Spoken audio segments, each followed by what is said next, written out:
आपने एक नाम सुना होगा, वक्फ प्रॉपर्टी एक्ट। वक्फ बोर्ड का नाम सुना होगा आपने। एक आम हिंदुस्तानी सनातनी हिंदू सिर्फ यह समझता है कि जो वक्फ बोर्ड है, ये जो मुसलमान रूलर यहां आए थे, उनके जाने के बाद उनकी छोड़ी हुई प्रॉपर्टी की देखरेख करता है। इतना ही एक एवरेज हिंदू जानता है। 95 में उसमें अमेंडमेंट किया और आप उनका एजेंडा देखिए। वो अपने एजेंडे में इतने शार्प और तेज हैं कि वो किसी गलतफहमी में नहीं है। छोटी छोटी बातों से खुश होके ताली बजा के चिल्लाते नहीं है, नारे नहीं लगाते। वो जब तक उसको मजबूत ना कर दें जिसको बदला ना जा सके। ये खबर आपको 95 में नहीं पता चली, 98 में सरकार बदली तब भी पता नहीं चली। लेकिन उन्होंने उसी सरकार से, सरकार के जाते जाते 2013 में वक्फ प्रॉपर्टी एक्ट को भारत की पार्लियामेंट के अंदर इतना ताकतवर बना दिया है कि सिर्फ मैं उसका एक क्लॉज आपको बताना चाहता हूं। यह पूरी जमीन खिसक जाएगी। मेरे लिए मुद्दा यह है, 100 रुपए का पेट्रोल नहीं है। वक्फ प्रॉपर्टी एक्ट की धारा 40 क्या कहती है कि अगर इस ग्राउंड पर इसका कोई मालिक होगा, वक्फ प्रॉपर्टी बोर्ड के 2 लोग, उनको यह लगे कि यह प्रॉपर्टी वक्फ बोर्ड की है, उनको लगे और वो ये कहें कि यह वक्फ प्रॉपर्टी है, तो सेक्शन 40 वक्फ प्रॉपर्टी एक्ट 2013 उनको इस बात का अधिकार दिया गया है। संसद ने ताकत दी है कि उस बोर्ड के 2 लोग, they will instruct and give the order to the district magistrate to vacate this place within 24 hour. District magistrate को यह जगह खाली करा करके उनको बताना होगा कि माई बाप हमने यह खाली करा दी है। इसका जो मालिक होगा वो वक्फ बोर्ड का जो उनका लीगल सेल है, उसके सामने खड़े होकर बताना होगा कि यह जमीन मेरी है। और अगर वो रिजेक्ट कर दें तो वो यथास्थिति बनी रहेगी जब तक हाई कोर्ट में आप अपील करेंगे।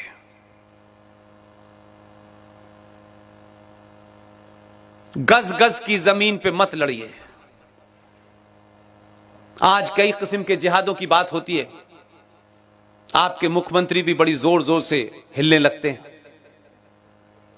वो भी लव जिहाद पे कानून बना रहे हैं। कानून उस समाज में बनते हैं जो सभ्य समाज होता है, जो कानून की इज्जत करता है। लेकिन जब देश को भीड़ तंत्र चलाता हो, कानून की धज्जियां उड़ा करके सुप्रीम कोर्ट बौनी नजर आती हो, पुलिस बौनी नजर आती हो, तो फिर उस देश में कानून सिर्फ एक तरफा होता है। लिहाजा आप जिस चीज की बात कर रहे हैं, आप सब कुछ कानून से तय कराना चाहते हैं। और कानून को चलाने वाला अंग राष्ट्र का नहीं है, देश का है। इसलिए आपकी बात नहीं सुनी जाती, क्योंकि आप खुद जिंदा रहने के लिए मरना नहीं चाहते। जो कौमें मरने का फन छोड़ देती हैं, वो तबाह बर्बाद हो जाती हैं। इसलिए बहुत सारे लोग मुझे लिखते हैं, मुझे बड़ी दुख भी होता है कि हमने एक ट्रेंड चला रखा है। जब भी कोई बात होगी, पुष्पेंद्र जी मैं राष्ट्र के लिए जान दे सकता हूं, पहले दिन ही बेचारा जान देने के लिए तैयार है। मैंने कहा मुझे किसी ऐसे आदमी से कोई बात नहीं करनी जो जान दे सकता है। अगर आप जान ले सकते हैं तो मुझसे बात कीजिएगा।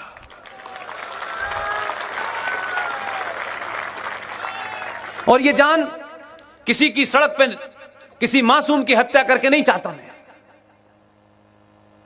इस राष्ट्र को बचाते बचाते आप मारे जाएं, वो मेरे लिए इंपॉर्टेंट है। लिहाजा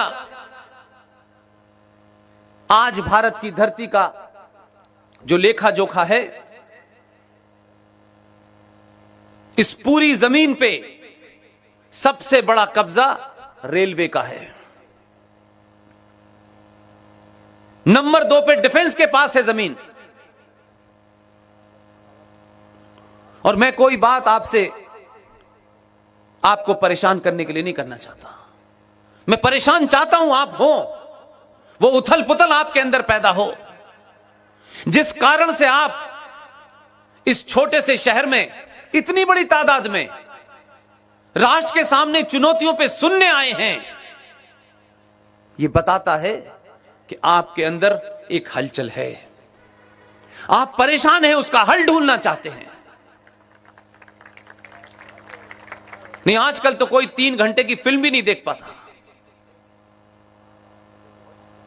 इसलिए जो तीसरे नंबर पर भारत की जमीन पे आधिकारिक कब्जा है वो वक्फ बोर्ड का है।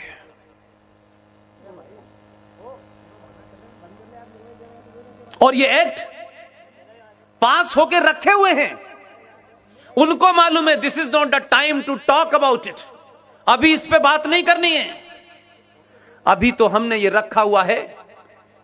हम जिस दिन हमारा समय आएगा, हम उस दिन सवाल करेंगे कि भारत की पार्लियामेंट ने यह कानून पास किया है। इस कानून के तहत वो जो इंदौर वाला था, मैं सीरियस बात कह रहा हूं, उनसे मेरी कोई जाती लड़ाई नहीं है। वो एक बात को धीरे से कह रहा था, आपको इनडायरेक्टली समझा रहा था, लेकिन सनातनी हिंदू समाज उस पे तालियां बजाता था। मैं बहुत बार सोचता हूं, एक साधारण परिवार में पैदा हुआ। सब लोग जिंदगी में अपनी नौकरी वोकरी करने आते हैं। मैंने भी दिल्ली में नौकरी की, अच्छी बुरी छोटी बड़ी। क्या वजह हुई कि सब कुछ ठीक ठाक होने के बाद मुझे लगा कि अगर मैंने ये बात, ये सच्चाई तथ्यों के साथ अगर नहीं रखी, आज भी नहीं बोला, तो मैं शायद जाने के बाद भी इस बोझ से मर जाऊंगा।